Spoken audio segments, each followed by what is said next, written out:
Hi friends, എല്ലാവർക്കും പുതിയൊരു വീഡിയോയിലേക്ക് സ്വാഗതം. LBS പാരാമെഡിക്കൽ ഡിപ്ലോമ അഡ്മിഷൻ 2025 ബന്ധപ്പെട്ട് നോട്ടിഫിക്കേഷൻ വന്നിരുന്നു. കഴിഞ്ഞ ദിവസം നമ്മൾ അതിൻ്റെ വീഡിയോ ചെയ്തിരുന്നു. അപ്പോൾ ഈ ഒരു വീഡിയോയിൽ ഷെയർ ചെയ്യുന്നത് എങ്ങനെയാണ് നിങ്ങൾ ഓൺലൈനായിട്ട് അപേക്ഷ സമർപ്പിക്കേണ്ടതെന്നുള്ളതാണ്. പിന്നെ നിങ്ങളുടെ ഡോക്യുമെൻറ്റ്സ് എന്തൊക്കെയാണ് ആവശ്യമുള്ളതെന്നുള്ള മറ്റൊരു വീഡിയോ ആയിട്ട് ചെയ്യാം. നിങ്ങൾ ആദ്യം തന്നെ ശ്രദ്ധിക്കേണ്ട ഒരു കാര്യം, നിങ്ങൾ ഓൺലൈനായിട്ട് രജിസ്ട്രേഷൻ ചെയ്യുന്നതിന് മുൻപേ നിങ്ങൾ ആവശ്യമുള്ള സർട്ടിഫിക്കറ്റുകളൊക്കെ കരുതി വെക്കണം. അതായത് SSLC സർട്ടിഫിക്കറ്റ്, +2 സർട്ടിഫിക്കറ്റ്, അതുപോലെ റിസർവേഷനൊക്കെ ഉള്ളവരാണെങ്കിൽ ആ ഒരു റിസർവേഷൻ സർട്ടിഫിക്കറ്റുകളൊക്കെ നിങ്ങൾ കരുതി വെക്കണം. അതിനുശേഷം മാത്രമേ ഓൺലൈൻ രജിസ്ട്രേഷൻ സ്റ്റാർട്ട് ചെയ്യാവൂ. കാരണം നമുക്ക് ഈ സർട്ടിഫിക്കറ്റുകളൊക്കെ നമ്മൾ രജിസ്ട്രേഷൻ്റെ സമയത്ത് തന്നെ അപ്ലോഡ് ചെയ്ത് കൊടുക്കേണ്ടതായിട്ടുണ്ട്. അപ്പോൾ ഡിഗ്രിക്ക് അപ്ലൈ ചെയ്തവരാണ്, മീൻസ് പ്രൊഫഷണൽ ഡിഗ്രി കോഴ്സുകൾക്ക് അപ്ലൈ ചെയ്തവരാണെങ്കിൽ നിങ്ങൾക്കറിയാം അതേ ഫോർമാറ്റ് തന്നെയാണ് വരുന്നത്. അപ്പോൾ നിങ്ങൾ ആ ഒരു കാര്യം ശ്രദ്ധിക്കുക. അപ്പോൾ നമ്മുടെ ചാനൽ ഫസ്റ്റ് ടൈം കാണുന്നവരുണ്ടെങ്കിൽ തുടർന്നുള്ള എല്ലാ അപ്ഡേറ്റ്സിനായിട്ടും നമ്മുടെ ചാനൽ ഒന്ന് സബ്സ്ക്രൈബ് ചെയ്ത് വെക്കുക. ഇനി പ്രൊഫഷണൽ ഡിഗ്രി കോഴ്സുകൾക്ക് അപ്ലൈ ചെയ്ത വിദ്യാർത്ഥികൾക്ക് ഇപ്പം ഡിപ്ലോമയ്ക്ക് അപ്ലൈ ചെയ്യണമെങ്കിൽ നിങ്ങൾ ഈ ഒരു സൈറ്റിൽ, മീൻസ് ഈ ഒരു ലിങ്കിൽ ക്ലിക്ക് ചെയ്ത് ഈ ഒരു സൈറ്റിൽ വന്നിട്ടാണ് നിങ്ങൾ അപ്ലൈ ചെയ്യേണ്ടത്. ഡിഗ്രിയുടെ കൂടെ നിങ്ങൾക്ക് അപ്ലൈ ചെയ്യാനായിട്ട് സാധിക്കില്ല കേട്ടോ. അപ്പോൾ ആ ഒരു കാര്യം കൂടെ ശ്രദ്ധിക്കുക. പിന്നെ നിങ്ങൾക്ക് സ്വന്തമായിട്ട് ഫോണിൽ തന്നെ രജിസ്ട്രേഷൻ ചെയ്യാം. അതല്ലെങ്കിൽ നിങ്ങൾക്ക് കഫേയിലോ അല്ലെങ്കിൽ അക്ഷയ സെൻറ്ററിലോ ഒക്കെ പോയിട്ട് നിങ്ങൾക്ക് ചെയ്യാവുന്നതാണ്. ഓക്കെ, അപ്പോൾ അത്രയും നിങ്ങൾ ശ്രദ്ധിക്കുക. ഇനി നമുക്ക് എങ്ങനെയാണ് അപ്ലൈ ചെയ്യേണ്ടതെന്ന് നോക്കാം. അതിനായിട്ട് ഇവിടെ മെനുവിൽ ക്ലിക്ക് ചെയ്യുക. ശേഷം നിങ്ങൾക്ക് ഇവിടെ ന്യൂ രജിസ്ട്രേഷൻ എന്നുള്ളത് കാണാം. അത് ജസ്റ്റ് ക്ലിക്ക് ചെയ്യുക. ശേഷം ഇവിടെ ഫസ്റ്റ് നിങ്ങളുടെ നെയിം, നിങ്ങളുടെ പേര് കൊടുക്കുമ്പോൾ SSLC സർട്ടിഫിക്കറ്റ് നോക്കിയിട്ട് ഡീറ്റെയിൽസ് കൊടുക്കാൻ പ്രത്യേകം ശ്രദ്ധിക്കുക. തെറ്റുകളൊന്നും വരാതിരിക്കാൻ ശ്രദ്ധിക്കുക. അപ്പോൾ നിങ്ങളുടെ SSLC സർട്ടിഫിക്കറ്റ് നോക്കിയിട്ട് കൃത്യമായിട്ട് സ്പെല്ലിംഗ് ഒന്നും തെറ്റാതെ നിങ്ങൾ പേര് കൊടുക്കുക. ഇനീഷ്യൽ നിങ്ങളുടെ പേരിന് ശേഷമാണ് കൊടുക്കേണ്ടത്. പിന്നെ ശേഷം നിങ്ങളുടെ അഡ്രസ്സാണ് കൊടുക്കേണ്ടത്. പിന്നെ ഡിസ്ട്രിക്റ്റ്, സ്റ്റേറ്റ്, പോസ്റ്റ് ഓഫീസ്, അതുപോലെ പിൻകോഡ്, മൊബൈൽ നമ്പർ കൊടുക്കുമ്പോൾ വാലിഡ് ആയിട്ടുള്ള നിങ്ങൾ ഉപയോഗിച്ചുകൊണ്ടിരിക്കുന്ന മൊബൈൽ നമ്പർ വേണം കൊടുക്കാൻ. കാരണം അതിലേക്ക് നിങ്ങളുടെ SMS വരും. പിന്നെ ഓൾട്ടർനേറ്റ് ഫോൺ നമ്പർ ഉണ്ടെങ്കിൽ അത് കൊടുക്കാം. ഇമെയിൽ ID-യും വാലിഡ് ആയിട്ടുള്ള ഒരു ഇമെയിൽ ID കൊടുക്കുക. അതിലേക്കും മെയിലും കാര്യങ്ങളൊക്കെ വരും. പിന്നെ ജെൻഡർ, ശേഷം നിങ്ങളുടെ ഡേറ്റ് ഓഫ് ബർത്ത് കൊടുക്കുമ്പോഴും കൃത്യമായിട്ടുള്ളത് SSLC സർട്ടിഫിക്കറ്റ് നോക്കി കൃത്യമായിട്ട് തന്നെ കൊടുക്കണം, തെറ്റിപ്പോവരുത്. പിന്നെ കാറ്റഗറിയാണ്, ജനറൽ ആണോ അല്ലെങ്കിൽ SCBC ഏതാണെന്ന് വെച്ചാൽ ആ ഒരു കാറ്റഗറി കൊടുക്കുക. ശേഷം ഇവിടെ ഒരു വെരിഫിക്കേഷൻ കോഡ് കൊടുത്തിട്ടുണ്ട്. നിങ്ങളുടെ വേറെ കോഡായിരിക്കും വരുന്നത്. അപ്പോൾ വെരിഫിക്കേഷൻ കോഡ് കൊടുത്തതിന് ശേഷം സേവ് ആൻഡ് കണ്ടിന്യൂ കൊടുക്കുക. ഓക്കെ, അപ്പോൾ നെക്സ്റ്റ് പേജിൽ നമ്മൾ കൊടുത്ത രജിസ്ട്രേഷൻ്റെ ഡീറ്റെയിൽസ് എല്ലാം വരും. അപ്പോൾ നിങ്ങൾ അതൊന്നുകൂടെ ചെക്ക് ചെയ്ത് നോക്കുക, കൊടുത്തതെല്ലാം കറക്റ്റ് ആണോ എന്നുള്ളത്.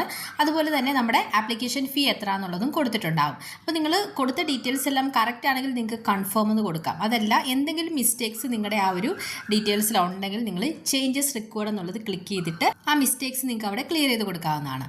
ഓക്കെ, ഇത്രയും ചെയ്തതിന് ശേഷം കൺഫേം കൊടുക്കുക.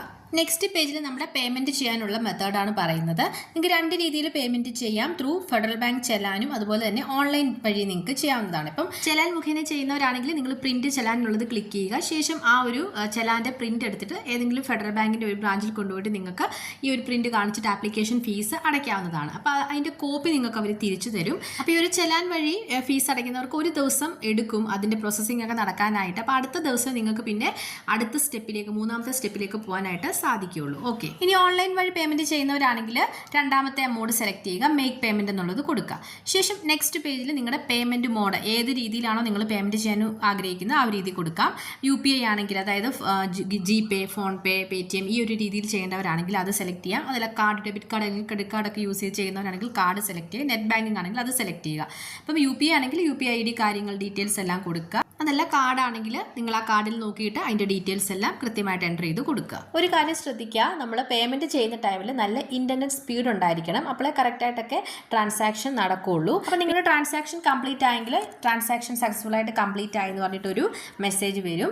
അപ്പം അത്രയും ചെയ്തതിന് ശേഷം വീണ്ടും നമ്മൾ ലോഗിൻ ചെയ്യണം. അപ്പോൾ അതിനായിട്ട് ഈ ഒരു മെനു ബാറിൽ ക്ലിക്ക് ചെയ്യുക. അതിനുശേഷം ലോഗിൻ എന്നുള്ളത് ക്ലിക്ക് ചെയ്യുക. ശേഷം നമുക്ക് കിട്ടിയൊരു ആപ്ലിക്കേഷൻ നമ്പറുണ്ട്. ആ ഒരു ആപ്ലിക്കേഷൻ നമ്പർ ഇവിടെ എൻ്റർ ചെയ്ത് കൊടുക്കുക. വെരിഫൈ കൊടുക്കുക. നെക്സ്റ്റ് പേജിൽ നമുക്കൊരു പാസ്വേഡ് ക്രിയേറ്റ് ചെയ്യണം.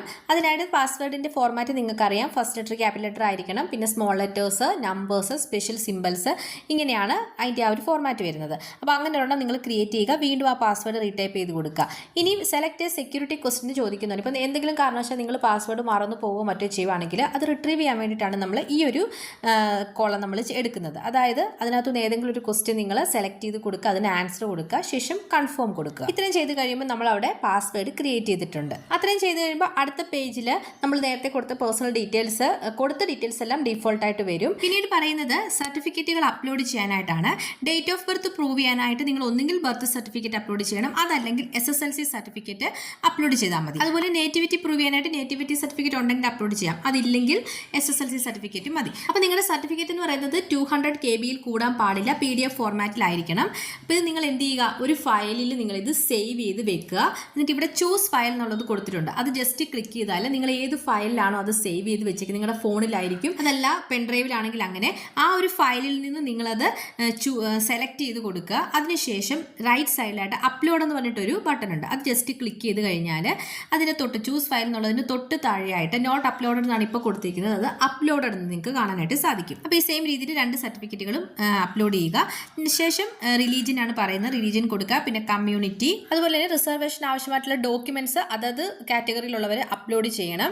SC/ST ആണെങ്കിൽ കാസ്റ്റ് സർട്ടിഫിക്കറ്റ്, അതുപോലെ തന്നെ OBC ആണെങ്കിൽ നോൺ ക്രീമിലിയർ സർട്ടിഫിക്കറ്റ്. അപ്പം അതാത് സർട്ടിഫിക്കറ്റുകൾ നിങ്ങൾ അപ്ലോഡ് ചെയ്യുക. പ്രത്യേകം ശ്രദ്ധിക്കേണ്ടത് സർട്ടിഫിക്കറ്റുകളുടെയൊക്കെ വാലിഡിറ്റി നോക്കുക, എന്നിട്ട് വേണം അപ്ലോഡ് ചെയ്യാൻ. ഓക്കെ, അപ്പം അങ്ങനെ ആവശ്യമായിട്ടുള്ള നിങ്ങൾ ഡോക്യുമെന്റ്സ് എല്ലാം ആ ചൂസ് ഫയൽ എന്നുള്ള അത് ക്ലിക്ക് ചെയ്തിട്ട് അപ്ലോഡ് ചെയ്യുക. അപ്പോൾ അത്രയും കൊടുത്തതിന് ശേഷം നിങ്ങൾ സേവ് കൊടുക്കുക.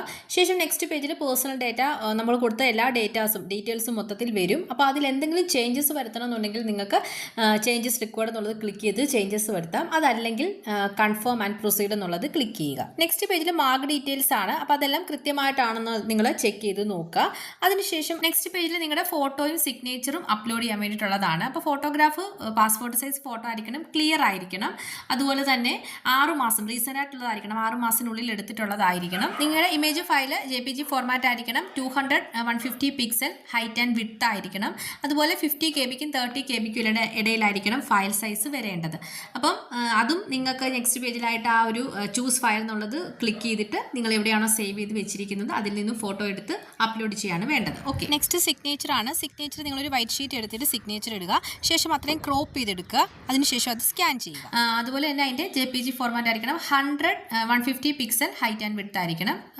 ഫയൽ സൈസ് പറയുന്നത് 10 KBക്കും 30 KBക്കും ഇടയിലായിരിക്കണം. അപ്പോൾ ഇത് നിങ്ങൾ ഇതുപോലെ തന്നെ സേവ് ചെയ്ത് വെച്ചിട്ട് ചൂസ് ഫയൽ എടുത്തിട്ട് അപ്ലോഡ് ചെയ്യുക. ഓക്കെ, അപ്പോൾ അത്രയും ചെയ്തതിന് ശേഷം next page final confirmation page ആണ്. അപ്പം അത് നിങ്ങൾ കൊടുത്ത മുഴുവൻ ഡീറ്റെയിൽസും ആ ഒരൊറ്റ പേജിലായിട്ട് നിങ്ങൾക്ക് കാണാം. അപ്പോൾ നിങ്ങൾ ഓരോ ഡീറ്റെയിൽസും കൃത്യമായിട്ട് ചെക്ക് ചെയ്ത് നോക്കുക, അതിനുശേഷമേ ഫൈനൽ സബ്മിഷൻ കൊടുക്കാവൂ. ഓക്കെ, ഫൈനൽ സബ്മിഷൻ നമ്മൾ തീർച്ചയായിട്ടും കൊടുത്തിരിക്കണം, എങ്കിൽ മാത്രമേ നിങ്ങളുടെ ആപ്ലിക്കേഷൻ കംപ്ലീറ്റ് ആവുകയുള്ളൂ. അപ്പോൾ നിങ്ങളുടെ ആപ്ലിക്കേഷൻ എന്തെങ്കിലും മിസ്റ്റേക്സ് ഉണ്ടെങ്കിൽ നിങ്ങളത് എഡിറ്റ് ചെയ്ത് കൊടുക്കുക. അതിനുശേഷം ഒരു ഡിക്ലറേഷൻ ബോക്സ് ഉണ്ടാവും, അത് നിങ്ങൾ ടിക്ക് ചെയ്ത് കൊടുക്കുക. അതിനുശേഷം ഫൈനൽ കൺഫർമേഷൻ കൊടുക്കുക. പ്രത്യേകമായിട്ട് ശ്രദ്ധിക്കുക, ഫൈനൽ കൺഫർമേഷൻ കൊടുത്തു കഴിഞ്ഞാൽ മാത്രമേ നിങ്ങളുടെ ആപ്ലിക്കേഷൻ അവിടെ പൂർണ്ണമാവുകയുള്ളൂ. അത് കൊടുക്കുന്നതോടെ നിങ്ങളുടെ ആപ്ലിക്കേഷൻ LBSൽ സബ്മിറ്റ് ആയിട്ടുണ്ട്. ശേഷം നിങ്ങൾ ഈ ഒരു ആപ്ലിക്കേഷന് പ്രിൻ്റ് ഔട്ടോട് എടുത്ത് വെക്കുക. ഓക്കെ, അപ്പോൾ ഇത്രയും ചെയ്യുന്നതോടെ നമ്മുടെ രജിസ്ട്രേഷൻ കംപ്ലീറ്റ് ആകും. ഇതിനുശേഷം LBS നിങ്ങളുടെ ആപ്ലിക്കേഷൻ വെരിഫൈ ചെയ്യും. അതിനുശേഷം നിങ്ങളുടെ ആപ്ലിക്കേഷൻ സ്റ്റാറ്റസ് ഒക്കെ നിങ്ങളുടെ പ്രൊഫൈലിൽ തന്നെ അപ്ഡേറ്റ് ചെയ്യും. അപ്പോൾ നിങ്ങൾ രജിസ്ട്രേഷൻ ചെയ്യുന്ന സമയത്ത് നമ്മൾ നേരത്തെ പറഞ്ഞ പോലെ കൃത്യമായിട്ടുള്ള സർട്ടിഫിക്കറ്റുകളും കാര്യങ്ങളും ഒക്കെ നിങ്ങളുടെ കയ്യിൽ ഉണ്ടായിരിക്കണം. നിങ്ങൾക്ക് ഇനി സ്വന്തമായിട്ട് ചെയ്യാൻ ബുദ്ധിമുട്ടുണ്ടെങ്കിൽ നിങ്ങൾ കഫേയിലോ അല്ലെങ്കിൽ അക്ഷയ സെൻറ്ററിലോ ഒക്കെ പോയി നിങ്ങൾ ചെയ്യാം. അതല്ല ഫോണിൽ തന്നെ നമുക്കിത് എളുപ്പത്തിൽ തന്നെ ചെയ്യാവുന്നതാണ്. പക്ഷേ നിങ്ങൾക്ക് എന്തെങ്കിലും കൺഫ്യൂഷൻസോ ഡൗട്ട്സോ ഒക്കെ ഉണ്ടെങ്കിൽ നിങ്ങൾക്ക് കഫേയിൽ തന്നെ പോയി ചെയ്യാവുന്നതാണ്. ഓക്കെ, അപ്പോൾ ഇത്രയും കാര്യങ്ങളാണ് ഈ ഒരു വീഡിയോയിൽ ഷെയർ ചെയ്യാനുള്ളത്. ഏറ്റവും ലേറ്റസ്റ്റ് അപ്ഡേറ്റുമായിട്ട് വീണ്ടും കാണാം. അതുവരെ ബൈ. Thank you.